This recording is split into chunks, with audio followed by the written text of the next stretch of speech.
are now listening to the Life of Produk Podcast.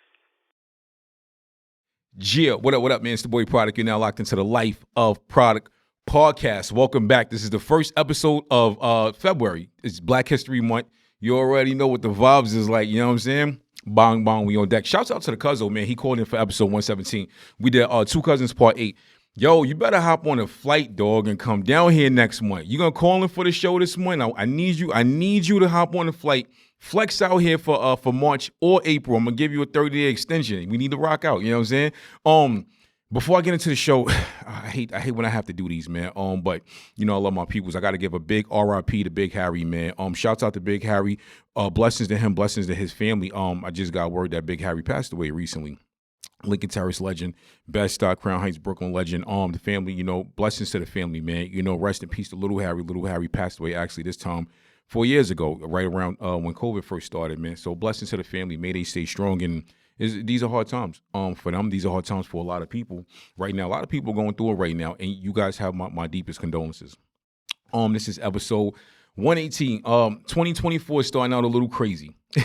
We got some stuff we got to talk about, especially on the entertainment side of things. I've been touching more on the entertainment side for a few things because y'all been asking me to do that. First of all, the Usyk and Fury fight got canceled. I'm not happy about that. I'm not happy about that at all because that's a fight that should have been happened. Now, I think Tyson Fury is a great technical fighter. I think he needs to be in shape more. He actually posted a picture and saying something about, don't quote me verbatim, but he's in the greatest shape ever. Usyk is lucky. Brother, you are not in that great of a shape. Nah. I like Tyson Fury. He's a man of God. I think he does great by his family. He's a great technical fighter, but brother, you need to hit the gym and really like tighten up. You know, I'm just saying it. When he fought Ngannou, one of the commentators said he looked like a bag of milk. I still think that's the funniest thing ever. But I'm not gonna take, you know, shots at Tyson Fury. Okay. Not to be conspiracy theorist, which I actually am, but I'm not trying to do that right now. But I'm just saying, does anybody else find it weird that let me just say this. They canceled the fight and postponed it to possibly June because Tyson Fury caught a gash over his eye while he was sparring, right? I get that. That happens, right? We haven't seen anything like that happen in a while. But all I'm saying is y'all don't think it's ironic he caught a gash over his eye and somebody happened to be recording? So you mean to tell me somebody just happened to be recording, it just happened to be a phone there, and somebody said, let me record this, he might get a gash in his eye. I'm not buying it. And the reason why I'm not buying it, I think that knockdown and that performance he put on, the knockdown from Ngannou and the performance he put on when he fought Ngannou, I think somehow mentally it took a toll on him. Because if you watch the rest of that fight with Ngannou, he looked like he wasn't all the way there. It looked like it took a toll on him, and it looked like it did something to him. When you fight a dude and that dude touch you up, you might win. I still to this day feel like Ngannou won that fight, even though he had 12 punches less. He got a knockdown and he put on a really good performance. But I understand why the judges gave him that fight because Fury was utilizing his jab very well. He fought a great technical fight, but you got dropped, brother. You got dropped, and he was running you a lot of those rounds. So I feel like somehow mentally it kind of subconsciously messed with Fury. That's just me. I could be wrong. I hit y'all with the Drewski like every episode. I'm saying though. But yeah, so we're not gonna get that fight. It's postponed. They're trying to find some type of alternatives. I was reading about it, but I don't know if it's set in stone, so I don't want to throw those names out. I am ready for that Ngannou and Joshua fight. That's the fight I'm ready for. Yo, brother, listen, man. I'll be in the crib with popcorn, bong, bong. Let's get it. We got some things we got to talk about today. So I was reading that Taylor Swift has collectively bought the Chiefs and the NFL. Her being at these games and her brand, just being there at present or whatever, has bought 330 million plus, a little over 330. Imagine you just walking in the building. You just being in the stands, you just being up in the box, and you being there, your brand, Taylor Swift, is one of the biggest artists we've ever seen. Not just of this generation, we've ever seen. 330 million. You know, y'all know what the running joke is online, right? Like if the Chiefs won, does she get a ring? Yo, all I was saying is right. I know a lot of football fans don't want to hear that. Don't shoot the messenger. I'm just saying what people are asking. You know what I'm saying? Do I think she deserves a ring? She's not on the field. No, she don't deserve a ring, but she deserves some type of compensation. I'd rather take money over a ring. That's just me. A ring is cool, but give me that money. Look, man, if I am an international pop star and just me coming to your building has bought an estimated $330 million plus just from me being there, we need to have a meeting about that. We got to have a meeting about that. That's all I'm saying. Now, Taylor Swift is worth a lot of money. She's worth a lot of money. I'm sure she don't need it, but I mean, look, give me a quick 20-30. Just let me go bong bong. Let me go blow that. Let me go BMF it. Let me go big meet you. Let me just go have some fun with that money. Piece her off. That's what I'm saying. Oh, so I know y'all saw those deep fakes that was going around, and some of y'all photoshopping people, man, y'all be getting on my nerves, man, with the antics that y'all be carrying on with. So let me pull this up because I don't want to get this wrong. And so recently, you guys saw, and everyone saw it. It was going around on Twitter, which is X now, and it was going around from there to all the other social medias. People was passing around in group chat. Somebody made a deep fake of her covered in red paint, bent over. It was a very over-sexualized AI picture. Well, this is what Google has. Taylor Swift AI images prompt U.S. bill to tackle non-consensual sexual deepfakes. A bipartisan group of U.S. senators introduced a bill on Tuesday that will criminalize the spread of non-consensual sexualized images generated by artificial intelligence. I support that. That should have, first of all, this is how powerful Taylor Swift and her team is. That's not the first deepfake artificial conceptualized pic we've seen. That was just the latest one. It's not the first one. There was a whole bunch of those for like the last 12 months with the whole AI roof being blown off. It's been a whole slew of deep fakes.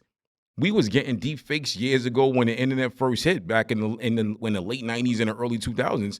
But it shows you it's a mess around and find out type of thing. When you mess with the wrong person, you're gonna find out. I was also reading, I don't know if they're going to push with this, but I was also reading that they were considering suing. I think they found whoever did it. They were either considering whoever did it or the AI company it was generated from. And I support that as well. At the end of the day, say if the company gets sued, right? You got to put some type of disclaimers on that to let people know, boom, boom, boom.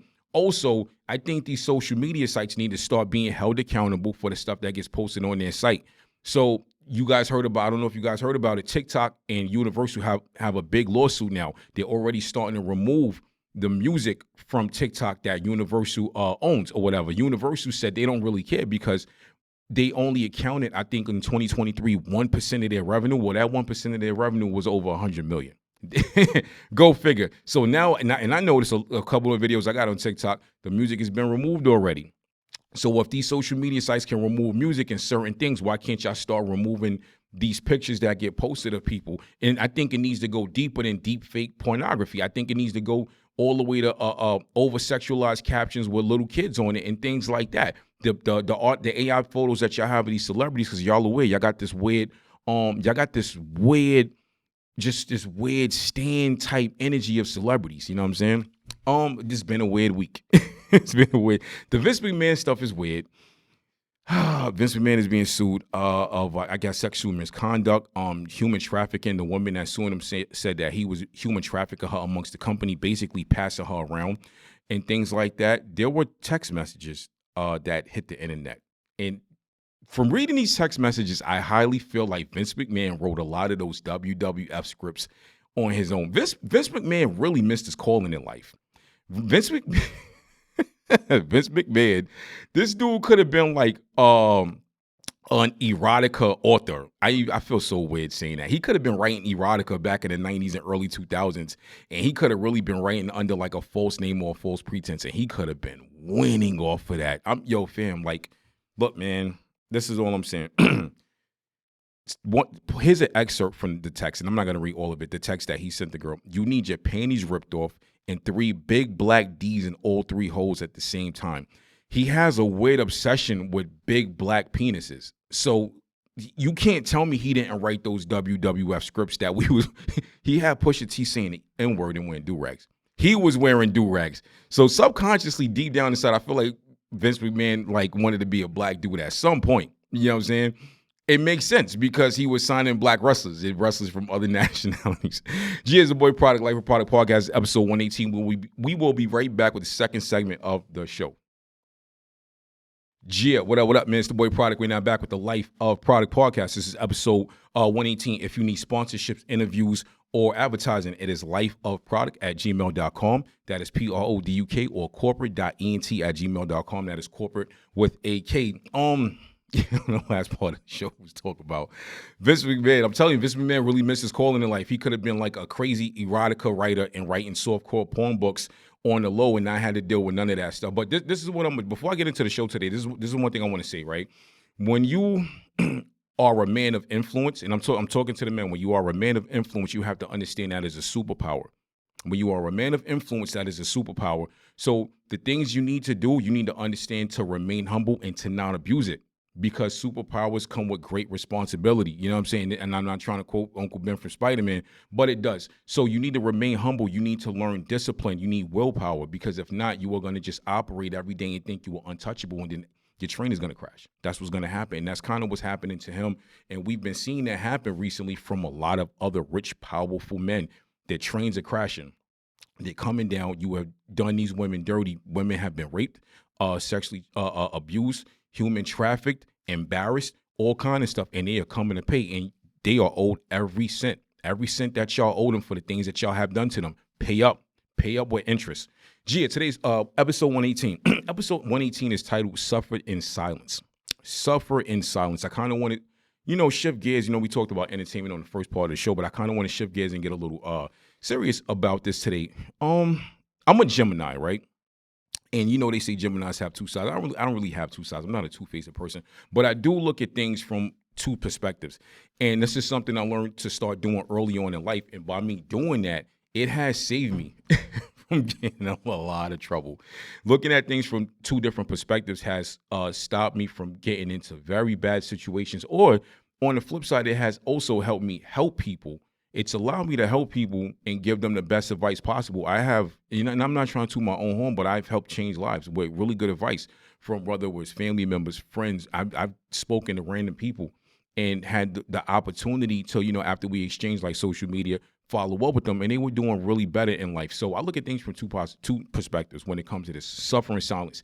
I think on the first side, suffering in silence at a certain point has to stop. I think you need to open up to people. See, not everybody is strong enough to suffer in silence. Some people need to speak up. You feel what I'm saying? Imagine you are a star, and you ever looked in the sky and you see those planets that are blinking? They're blinking. Those are stars, and then they just poof, and they just go away. Stars blow up. It's scientifically proven. You're a star. And by holding all that energy in you, you're going to blow up one day. You can't take it. Your body can only hold but so much. So we're not talking in the physical form, but we're talking metaphorically in your emotions and the things that you're feeling. You mentally only have so much space. Why are you suffering in silence? You're suffering in silence when you really don't have to. You need to go talk to somebody. You need to go speak to somebody. Now, the hard part about that, it can be embarrassing depending on what you are going through. It could be embarrassing. And for me, I prefer to hold things, and I'm getting into that. But not everybody has the luxury of holding everything. I know people that have went to therapy. And I support that. It cost them a grip. The insurance didn't. I know people who had to go to therapy. The insurance didn't cover all of it, which sucks. It should. If y'all insurances out here in America is covering cosmetic surgery for stuff y'all really don't need, but we ain't gonna get into that, then your insurance should cover you to see a therapist. You might need that therapist. That therapist might save your life, or it might save somebody else's life, because you might go off the deep end and go crazy and really hurt somebody within the near future or in the later future, because everybody's different. You can only take so much, but some people got a higher tolerance. So some people got a higher tolerance for physical pain. Some people have a higher tolerance for emotional and mental pain. Having a high tolerance for emotional and mental pain is a scary thing, because now you can keep going. You can keep enduring stuff. You're not taking a beating physically. I pray you're not taking a beating physically. So I said this on the show before, mental pain and emotional pain can turn physical. You ever met somebody that was really going through stuff and they were always sick? Always sick. Like, I've known people like that, and I didn't understand this for a long time. I knew people that would oh, I'm sick, I don't feel good, they would be throwing up. They would have headaches. They would have migraines and things like that. That's from the emotional and mental pain that they were going through. That was from the stress factor that they had. Yo, a stress headache is real, fam. I used to get a lot of migraines growing up. And then by me changing my diet, those migraines, like I would say about 90% went away. I very rarely get a migraine now. So I get those stress headaches. I've gotten stress headaches before. I got some recently from being stressed out. We're all stressed out. Stress is a killer, especially when you're black, especially when you're a black man.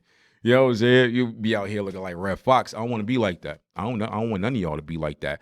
But the mental and emotional pain can turn physical. How do you deal with that? What's your coping mechanism? I tell people right now that's listening, that are suffering in silence, speak up about it. Even if your form of speaking up is not speaking to another person, but you speak up in a certain way, people will speak out loud and without saying anything. Listen to me. People will speak out loud without talking to you or talking to anyone directly and saying a word what they're going through. But those are the people that make really dark jokes. You ever met somebody that they just constantly make really dark jokes and you looking like, yo, are you all right? I've had people I know and I had to pull them to the side like, that was kind of dark. Yo, you good? Those people are not good. They're making those jokes from a place of pain. They're making those jokes from a place of pain, but that's the only outlet that they have to deal with it. And that's the only way that they have to come forth and talk about it, because they might be too embarrassed or they just flat out don't know how to talk about it. Not everybody grew up with parents that sat them down and said, let's talk about that. I'm fortunate to have had that. I think it's a beautiful thing to have that when you had parents growing up, especially from my generation. I was born in the 80s. I was a crack era. Crack shootouts. There were y'all got cameras now that get people caught for everything that they do. We did not have that in the 80s. We did not have that in the early to the mid 90s. There was no cameras around like that. It was free for all out there in Brooklyn, in New York in general. Dudes was doing stuff. I knew dudes that was getting caught up in a lot of stuff. I've heard stories of people that was committing crimes and they would jump on a plane, go back to their country, never come back 20 years later with a clean slate. They never got caught. So they didn't have that. So if you have parents growing up that could sit, talk you through things, that was a wonderful thing. Not everybody has that. People will speak without speaking out loud. They will speak through their habits. They will speak through their outbursts. They will speak in quietness by staying away from everybody. I know I've done that. I have done that, but I can honestly say I'm fortunate enough to have had people check up on me and be like, yo, I ain't heard from you in a minute. You good? You all right? Let's talk. I've had that. And I've had some that I brushed off knowing I wasn't good. I've had some that say, yo, no, you're not good. Let's talk. And I appreciate them, and I try to reciprocate that energy and give that energy back to them. Not everybody has that. So these people will speak without speaking out loud. You have a lot of people that resort to drugs. They resort to alcoholism. I think without speaking out loud, that is the loudest form of speaking, and letting people know I'm suffering. That is a way of a person telling you I am suffering. People are suffering out here. Like, I don't know what the suicide rate is as of yet of 2024, but some of the stories I've heard, I can just imagine it's shooting up. It's shooting up because it was crazy for last year. We need to help those people. We need a 5-minute conversation with a person might save their life, and you never know. You never know. You know what I'm saying? It's not always for us to know, because some people will only do that to get that good karma to come back to them. Some people only do that because, oh, God going to be happy with me. You should do that regardless. You should do that regardless. Like, there's not always an award for realism. The real ones don't get awards every day. We don't. We really don't get awards every day. I saved a dude's life years ago, and I don't tell nobody this. A man was having a seizure. My sister has epilepsy, so I learned a little something. Me and my friends, we held him down. I threw his wallet in his mouth. I was like, get his wallet. He's like, yo, you robbing him? I was like, fam, I'm not robbing. The man he's having a seizure. They held his head back, put his wallet in his mouth. That's the wallet, a tongue, certain things that's flat stops that person from swallowing their tongue. My godmother had epilepsy, so I know a little something about it. When it comes to that, I didn't do that hoping that God would see it one day, and I was like, oh, I'm going to mess up one day. God going to remember. No, I did that to save that man's life. That's why I did that, because that man had a family, and I seen him with his family before that. I never seen that man cause problems, but for anybody. So thank God that I had the knowledge that I had to be able to provide that, because had I not been there that day, that man might not be here anymore. And like, I didn't do that for a reward. The reward I got is seeing that man walk away from that alive and seeing him living after that. G is the boy product, Life of Produk Podcast. This is episode 118, Suffer in Silence. We will be right back with the third part of the show. Gia, what up, man? It's the boy Product. We're now back with the Life of Product Podcast. This is episode 118. 118 is called Suffering in Silence, man. We talked a little bit on the second segment of the show about suffering in silence. We talked about being vocal about it. Me, I was never that vocal about it. So I want to talk. I told you I'm a Gemini to look at things for two sides. I think being silent, it's good for some people. You have to be strong enough to be silent. Not everybody is strong enough to do that at all. It takes a lot of strength to be silent about the things you're going through and still surpass it and come out of it successful. It took a lot of prayer, honestly. I don't tell a lot of people this. When I was a kid, I was suicidal. I wasn't cutting my wrists. I wasn't jumping off of rules and things like that. Seeing the things that I seen in my household with my mother and my father arguing all the time. You know, as a kid, you start to feel like you're the common denominator in that because my brother and my sister was older, so they would be out or whatever. I'm the only one in the crib. They're arguing. I started thinking it was my fault. I'm like, yo, they probably arguing over me. Am I supposed to be here? Things like that. Then it was my environment. Waking up every day, you going to school. Kids want to fight you just because they're angry at their lives. They don't like what they're going through. I was overweight as a kid, so I used to have to fight all the time. I was being picked on. I fought so much as a kid. I was tired.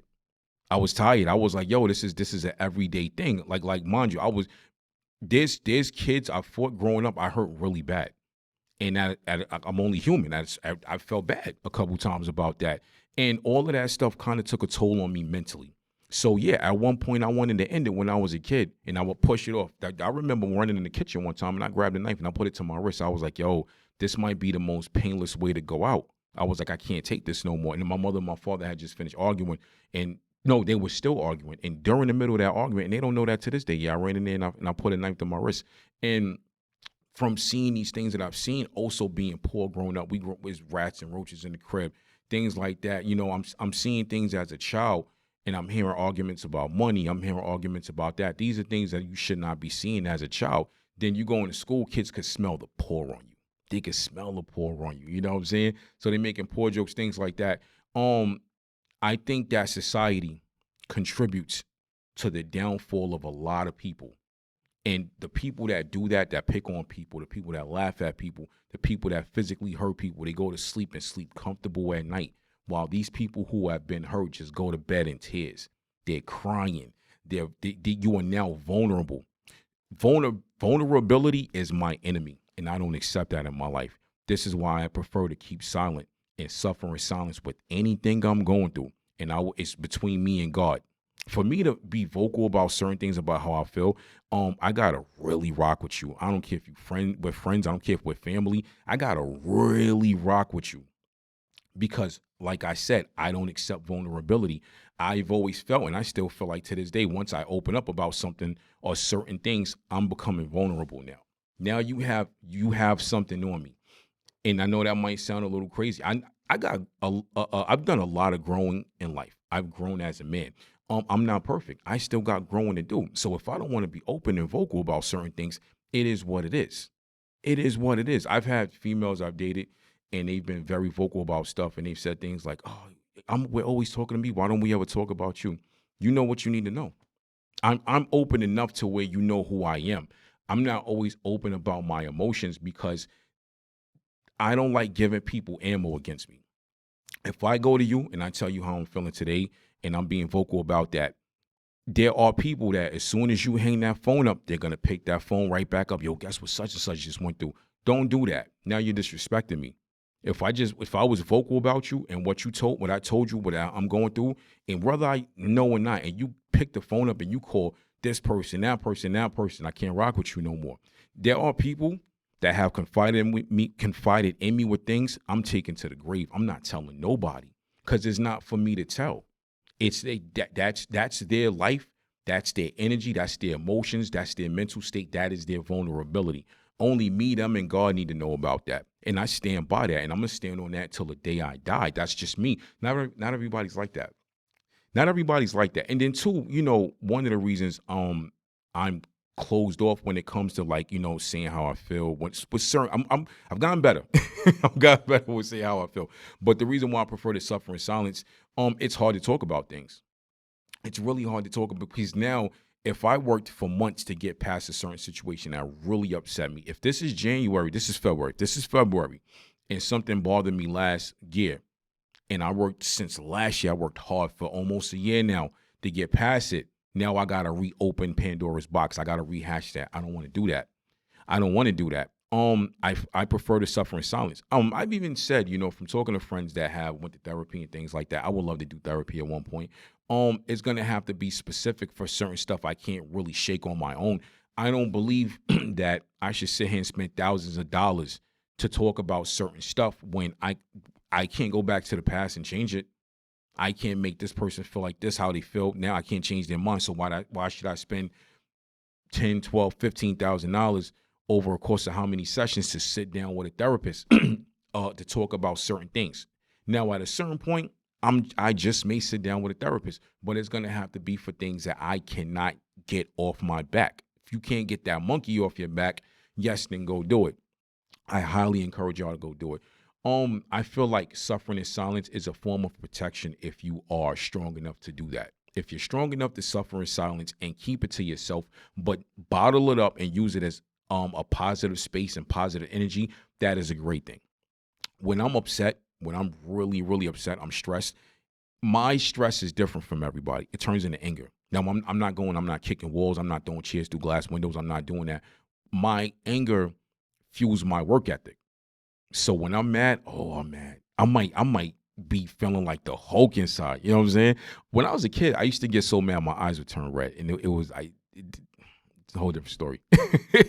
But once I get really stressed out and I get really mad, stress is the first phase for me. Anger is the second phase. This third phase is work ethic. I start working, whether I'm physically working on at work, whether I'm up 2, 3 o'clock in the morning, editing, writing, producing, just whatever I'm doing, I'm working because I like to work through everything. Working for me, and I'm pretty sure there's probably other people out there, working is the best form of comfort when I am upset. It is the best form. I will be 80 years old still doing that because that works out for me. Now, it might not work out for y'all. Some people get stressed out and they just lay in bed. They don't get up. You know what I'm saying? I've known people that have had adult ADHD that just couldn't get up. They couldn't get out the bed. They were all kind of stuff. And I feel for these people. I feel for them because for them to have that from when they was a child to now and have to function fully at the best of their capability as an adult, adulthood is already hard. So if you have some type of mental state going on with you, whether it's slight or whether it's heavy, my heart goes out to you because not everybody's going to understand what you are going through. Like I said, some of us, we cry out loud without being loud, and not everybody's going to be able to gravitate towards that in a positive way. They are going to talk about you. They're going to down you. They're going to criticize you. They are going to laugh at you. This is what people do in life. So you have to be mentally prepared. You have to be emotionally prepared for that. You can only take but so much. You know what I'm saying? If a person sends you in the corner and they keep hitting you, eventually you're going to become numb. You ain't going to keep feeling it, right? So hurry up and hit that numb state. Just take it and process it and move on in life. Now, I know that might sound heartless what I'm saying, but I'm giving y'all real tough love right now. Tough love is something that we need in this world, especially with this new generation of kids. These kids can't even write in cursive. They can't. We need tough love. We need tough love. Yes, that was a shot at the new generation, the Gen Z, whatever they call it. Y'all running out of alphabets, boy. G is the boy product, Life of Produk Podcast. This is episode 118, Suffer in Silence. Again, if you need interviews, advertising, sponsorship, it is lifeofproduct@gmail.com, Korporate.Ent@gmail.com. I'm out, baby. Gia. You are now listening to the Life of Produk Podcast.